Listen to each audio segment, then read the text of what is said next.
Assalamu Walaikum. Hello friends, how are you? Welcome back to my another video.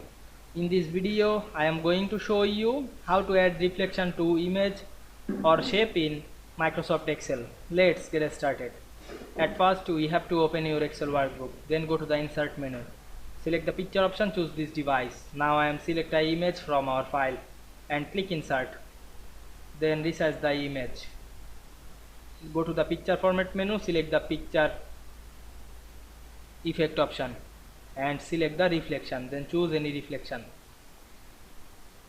Now I am select this, then go to the insert menu again, click the shape, then select the oval shape, then draw a oval to this page, then select the shape format menu, choose shape fill and select the color, then click shape outline, choose no outline.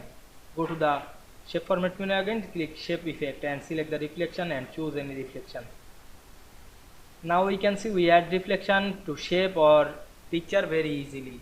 I hope you enjoyed my video. Please like, comment, share and subscribe my channel. Thanks for watching.